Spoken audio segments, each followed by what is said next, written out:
மகேஷ் மகேஷ் மகேஷ் இங்க பாருங்க.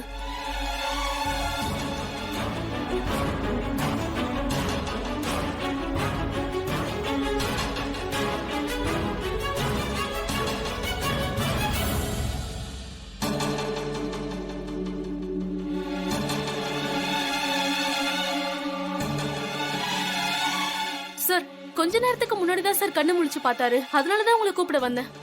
அதுக்குள்ள என்னாச்சுன்னு தெரியலையே சார். திரும்பவும் கோமாக்கே போயிட்டாரு. ஓ, எக்ஸ்கியூஸ் மீ டாக்டர். வாங்க உள்ள வாங்க. வாங்க Hello, டாக்டர். நானே உங்களுக்கு கால் பண்ண நினைச்சேன், நீங்களே வந்துட்டீங்க. அப்படிங்களா? என்ன விஷயம் டாக்டர்? மகேஷ்க்கு கொஞ்ச நேரத்துக்கு முன்னாடி தான் கான்ஷியஸ் வந்துச்சு. நர்ஸ் வந்து என்கிட்ட சொன்னாங்க. நானும் வேகமா வந்து பார்த்தேன். ஆனா மறுபடியும் கோமாக்கே போயிட்டாரு. யூஷுவலா இந்த மாதிரி ஆகுமா டாக்டர்? இந்த மாதிரி கேஸ்ல ஜெனரலைஸ் பண்ணி எதையும் சொல்ல முடியாது. இவருக்கு இப்படி ஆகுது, தட்ஸ் ஆல். டாக்டர், இப்போ மறுபடியும் எப்போ அவர் கான்ஷியஸ் வரும்? Yes, I think is recovering. Any time முழிச்சு பாப்பாரு. சரிங்க டாக்டர். ஒருவேளை அவருக்கு கான்ஷியஸ் வந்துருச்சுன்னா எனக்கு கொஞ்சம் கால் பண்ணி இன்ஃபார்ம் பண்றீங்களா? கண்டிப்பா சொல்றேன். அவரை மானிட்டர் பண்ணிட்டே இருங்க. Okay doctor.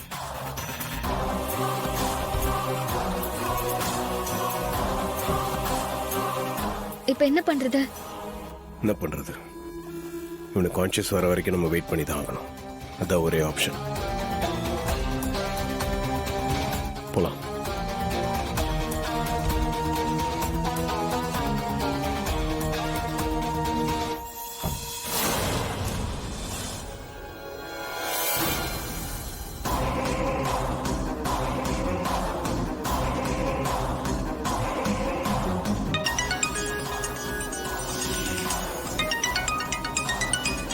யாருன்னு தெரியலையே.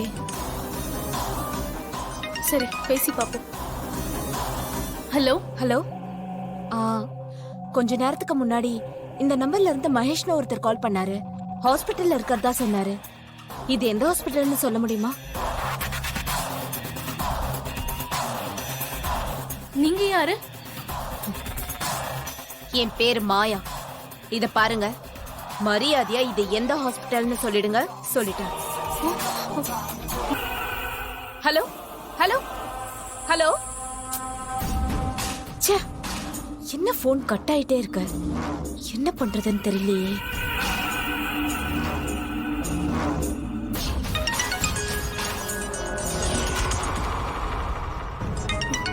என்ன இவங்க ஃபோன் பண்ணிக்கிட்டே இருக்காங்க?